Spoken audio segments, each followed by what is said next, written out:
Good morning, students. Dear students, today we will read chapter 12 of your social science book. Name of the chapter is Natural Disasters. Natural disasters in Hindi प्राकृतिक आपदाएं. प्राकृतिक आपदाएं. Okay. In this chapter, we will learn what is a natural disaster. प्राकृतिक आपदा क्या होती है. About the different types of natural disasters and their causes.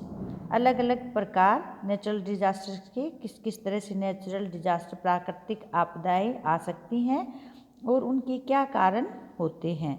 Veg to stay safe during natural disasters.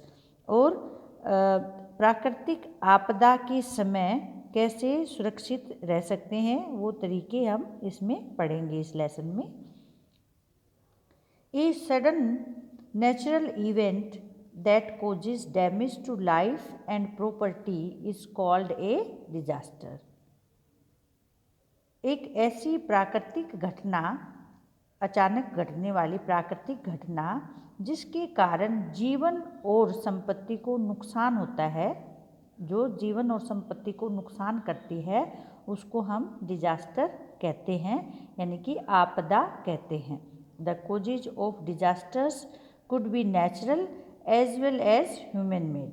इसके जिन आपदाओं के कारण प्राकृतिक भी हो सकते हैं और मानव निर्मित भी हो सकते हैं. ह्यूमन मेड मानव निर्मित भी हो सकते हैं. In this chapter we will read about natural disasters.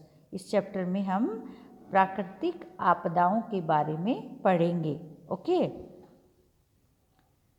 Earthquakes, floods, volcanic eruptions, tsunami, cyclones, landslides and roads are some natural disasters.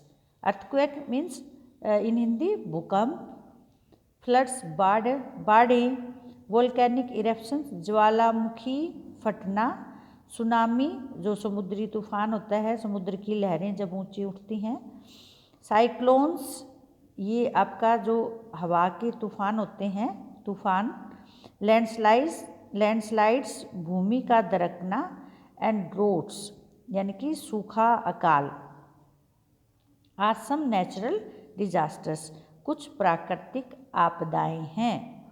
They are caused by the constant changes which occur on the earth's surface. ये constant change लगातार changes होते हैं अर्थ के surface पे. caused by the constant changes which occur on the earth's surface. अर्थ के surface पे जो changes होते रहते हैं लगातार, उनके कारण आते हैं अर्थ के सतह पर. Let us read about them. आओ अब इनके बारे में पढ़ते हैं वन बाय वन. अर्थक्वेक भूकंप. अर्थक्वेक यानी कि भूकंप, कांपना. The sudden shaking of the ground is called an earthquake. Ground जमीन का हिलना, अचानक से हिलना अर्थक्वेक कहलाता है, भूकंप कहलाता है. Earthquakes are caused due to disturbances beneath the earth surface. अब अर्थक्वेक जो है वो जमीन के नीचे जो डिस्टर्बेंसेस होते हैं, जो गड़बड़ होती हैं, डिस्टर्बेंस जो इधर उधर जो इनकी जो सतह के नीचे जो कई बार बिकॉज ऑफ हीट, ज़्यादा गर्मी होती है, प्लेट्स होती हैं आपस में टकराती हैं, उसके कारण आते हैं. The point below the earth surface where the earthquake occur is called the focus. Earth जो होता है, मान लो अर्थ है, इसके नीचे ये पॉइंट है जो earth point below the earth surface. अब इस सरफेस के नीचे जो ये पॉइंट है, वेयर द अर्थक्वेक अकर्स, यहाँ से अर्थक्वेक पैदा होता है, इसको फोकस कहते हैं. यानी कि जहाँ से अर्थक्वेक पैदा होता है उसको फोकस कहते हैं. फ्रॉम द फोकस वाइब्रेशंस और tremors travel to the surface of the earth. यहाँ से वाइब्रेशंस होनी शुरू होती हैं और ये अर्थ के सरफेस तक आ जाती हैं. वाइब्रेशन मतलब कपकपाहट, कपकपाना, यानी कि जो दूर दूर तक वाइब्रेट होकर फैल जाती हैं ये वाइब्रेशन।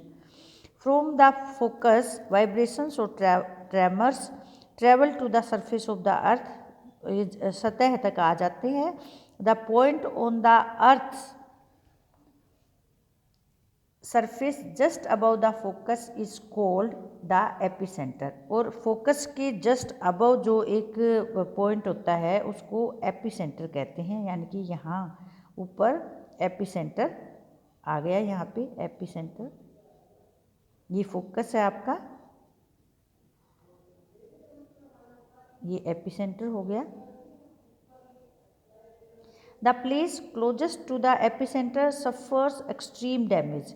अब इस एपिसेंटर ये पॉइंट है फोकस के ऊपर, यहाँ अपीयर हो जाता है ये, और ये जैसे इसमें से ऐसे वाइब्रेशन निकलती हैं, और जो सबसे पास क्लोजेस्ट होता है, जो एपिसेंटर के बिल्कुल पास जो होता है जगह, वो एक्सट्रीम डैमेज, वहाँ पे बहुत ज़्यादा नुकसान होता है। The tremors often travel to places not very far from the epicentre depending on the strength of the earthquake. जो ट्रेमर्स हैं, जो वाइब्रेशंस हैं, जो कपकपाहट है इसकी, ये often travel to places not very far, मतलब जो बहुत ज़्यादा दूर नहीं होते हैं उन जगह पे, मतलब इसमें जो ये भूकंप होता है, जो पॉइंट होता है उससे, मतलब वैसे तो काफ़ी दूर तक फैलता है लेकिन बहुत ज़्यादा दूर तक नहीं फैलता है। Often travel to places not very far, मतलब वहाँ तक जाते हैं जो ज़्यादा दूर नहीं होते हैं from the epicentre, depending on the strength of the earthquake. ये किस पे डिपेंड करता है? भूकंप की स्ट्रेंथ, यानी कि कितनी फोर्स के साथ जो है भूकंप आया है, इस पर डिपेंड करता है कि ये कितनी दूर तक जाएगा। The magnitude of an earthquake is measured on the Richter scale. ये रिक्टर दिखता है ना, it is called Richter scale. दो परिमाण है, मैग्नीट्यूड मतलब परिमाण, इसका जो कितनी दूर तक, मतलब कितना स्ट्रेंथ कितनी है, ये जो है रिएक्टर स्केल पर मापा जाता है कि कितना, मतलब इसको पॉइंट्स में निकालते हैं कि 6.8, जो ज़्यादा अगर स्ट्रेंथ वाला है तो इसका ये बढ़ते चले जाते हैं number. Earthquakes which have a higher magnitude are stronger and cause more damage. जो भूकंप ज़्यादा मैग्नीट्यूड परिमाण वाले होते हैं, ज़्यादा दूर तक जाने वाले होते हैं, वो ज़्यादा स्ट्रोंगर, उनमें ज़्यादा फोर्स होती है और वो ज़्यादा डैमेज, नुकसान करते हैं। They can uproot trees, collapse houses, bridges and roads. ये जो ज़्यादा मैग्नीट्यूड वाले जो अर्थक्वेक्स हैं वो ट्रीज को उखाड़ सकते हैं, हाउसेज को, पुलों को, रोड्स को जो है कोलैप्स, यानी कि उनको तोड़ सकते हैं। Some earthquakes can create rifts on the earth surface. और जो कुछ भूकंप हैं वो ज़मीन की सतह पे दरारें भी डाल देते हैं। रिफ्ट्स मतलब क्रैक्स और opening on the earth surface, यानी कि ज़मीन में बहुत दरारें पड़ जाती हैं, यानी कि बहुत लंबी लंबी खाइयाँ सी इसमें हो जाती हैं ग्राउंड पर। A seismic zone is an area which has a high risk of earthquakes. Seismic zone जो होता है वो एरिया होता है जिसमें अर्थक्वेक्स के ज़्यादा जोखिम होते हैं। In India the Himalayan region is prone to earthquakes as it lies in the seismic zone. Seismic zone क्या होता है? ऐसे एरिया जहाँ पर अर्थक्वेक्स, भूकंप के ज़्यादा खतरे होते हैं, यानी कि ज़्यादा भूकंप आते हैं, उसको सिस्मिक जोन कहते हैं।